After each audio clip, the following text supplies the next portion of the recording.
selama 1 tahun ini ada sedikit banyak hal yang mungkin menurut saya mencurigakan, seperti ada bekan subitan. Cuman saya melihat susternya dengan perangai yang sangat sopan, jadi saya masih percaya sama susternya. Tapi dibuktikan di hari ini.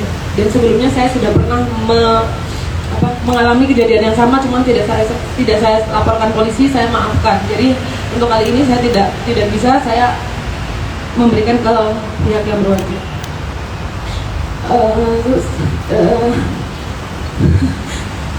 Saya sebagai seorang ibu merasa terpukul. Mungkin beberapa orang banyak yang menyalahkan saya, kenapa harus pakai susu dan lain-lain. Yang tahu kehidupan saya dan hidup kehidupan saya sendiri. Jadi kebutuhan orang masing-masing berbeda-beda. Dan saya sangat berharap pelaku dijerat hukum sebesar-besarnya. Karena kalau awak media melihat CCTV, itu anak saya disiksa 1 jam lebih tanpa ada ampun. Disiksa itu dalam artian anak saya lari ke sana ke sini, dikejar sampai mampus. Itu anak 3 tahun, tidak ada yang menolong karena pada saat itu kamarnya dikunci, dan itu pada saat sahur semua mbak-mbak saya dibawa sahurnya di basement, jadi tidak ada yang mendengar. Dan untuk menutupi itu semua, sus ini membiarkan anak saya untuk di dalam kamar dikunci, tidak diberi makan, mungkin hanya 1 kali 1 harian. Saya nggak bisa ngomong apa-apa lagi. Sebelumnya yang diketahui itu kapan yang pernah terjadi kekerasan? Dulu itu beda suster. Dulu waktu anak saya 1 tahun ada kekerasan, tapi yang diketahui yang ada subitan itu 2 minggu yang lalu. Dan dia bilangnya itu adiknya yang gigit, karena adiknya lagi sering gigit-gigit gitu. Jadi saya percaya. Ternyata saya tinggal ke Jakarta 2 hari, memang ada urusan pekerjaan, 2 hari ke Jakarta. Ternyata hari pertama saya di Jakarta, pas sahur, tepatnya di jam 4 sampai jam 5 lebih, suster itu menghajar anak saya habis-habisan sampai memar, sampai orang yang lihat CCTV-nya, kalau anak ini nggak dikasih keajaiban sama Allah mungkin sudah nggak ada, karena bener-bener diajarnya itu kayak bukan anak kecil, bener-bener media sudah tahu mungkin sedikit banyak di sosial media saya seperti itu. Mbak, waktu itu kenapa Mbak setelah mengetahui kejadian langsung menggugah ke media sosial? Apa waktu itu ke media sosial dulu atau lapor polisi dulu? Sebenarnya saya lapor polisi dulu, tapi saya sudah nggak tahan. Karena sebelumnya saya dulu banget saya tidak melihatkan susternya. Kemudian saya juga ada kasus yang lain-lain, saya masih bisa tahan. Tapi untuk kasus anak saya nggak bisa tahan. Saya nggak bisa tahan, Pak.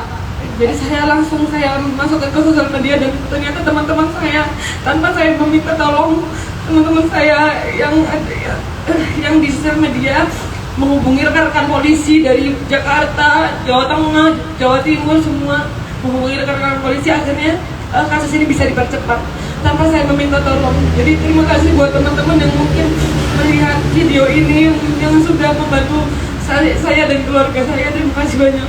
Mbak, ini kan kasus anak, kenapa waktu itu tidak di blur ketika anaknya Mbak mengalami luka di wajah ketika di ke media sosial? Di vlog. Di beberapa yang berkembang kan tidak ada. Disamarkan kan wajahnya kelihatan. Kenapa tidak disamarkan? Ya. Biar orang-orang tahu separah apa. Tapi kalau untuk di TikTok saya samarkan. Tapi kalau untuk di IG memang saya perjelas. Biar orang-orang tahu seberapa itu parah banget, Pak. Dan beliau ini punya anak juga. Dan perlu diketahui, biasanya kan suster begini tuh ke-trigger mungkin ada masalah dengan saya. Saya tidak ada masalah dengan susternya sama sekali tidak ada masalah. Suster ini baik kepada saya, dan saya juga baik kepada susternya. Bisa ditanyakan ke orang-orang rumah dan manajer saya, semuanya suster ini berperangai yang sangat-sangat amat baik, tapi ternyata manipulatif. Apa sebelumnya dia pernah cerita punya masalah pribadi? Tidak. Tidak, dia tertutup orangnya. Awalnya bilangnya karena apa Mbak Erika? Karena ya itu, ini yang tidak make sense bilangnya karena dia nggak mau diobatin. Hanya itu. Jadi motifnya sampai sekarang masih didalami lagi sama pihak kepolisian. Mbak, apakah juga nanti akan ada tuntutan kepada agen penyalur tenaga kerja? Saya serahkan kepada pihak yang berwajib ya untuk tuntutan kepada agennya. Nah, ini memang agen bukan main-main, agensinya bukan agensi yang sangat besar di Indonesia, bahkan memiliki cabang di luar negeri. Jadi untuk keputusannya saya serahkan ke pihak yang berwajib saja. Begitu Pak. Si adik ini memang sakit berarti Mbak? Kenapa? Mau diminum obat sedang sakit? Enggak, diolesin obat. Nah, itu kita tidak tahu juga apakah sebelumnya sudah terjadi penganiayaan. Makanya beliau tahu saya mau pulang kan, saya mau pulang hari itu juga. Kalau nggak dikasih obat kan kelihatan, mungkin saya nggak ngerti ya. Ini dugaan saya. Jadi saya nggak ngerti. Sebelumnya nggak ngerti, masih didalami lagi. Mbak, tadi di rumah sakit sampean kan mendampingi adik ya. Adakah perbedaan sikap atau keceriaan pas sedang? Iya, jadi pas waktu tidur 5 kali dia mengigau ketakutan. Setelah saya sadarkan ini saya baru bisa tidur lagi. Mengigau lagi, ketakutan lagi, saya sadarkan lagi, baru bisa tidur lagi. Trauma berat. Sudah dilakukan pemeriksaan dalam ada tadi. Iya, lagi di dalam. Masih dalam. Kenapa Pak? 1 tahun. Hampir 1 tahun.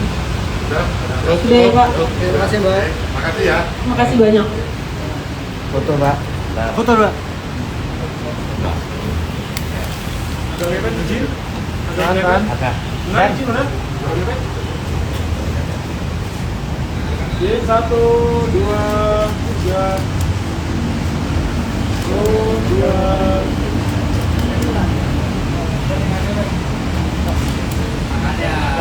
Makasih ya Bang. Makasih Mas. Makasih. Terima kasih semua di sini ya.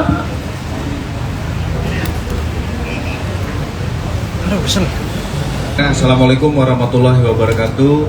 Selamat siang rekan-rekan media sekalian.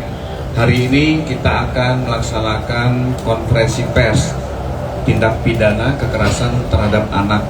Yang pertama, dasar penyidik dalam menangani perkara ini adalah dengan laporan polisi LP 227B 3 Romawi 2024 SPKT Polresta Malang Kota, di mana dilaporkan di hari Jumat tanggal 29 Maret 2024, di mana atas nama pelapor adalah RA, ayah kandung dari korban.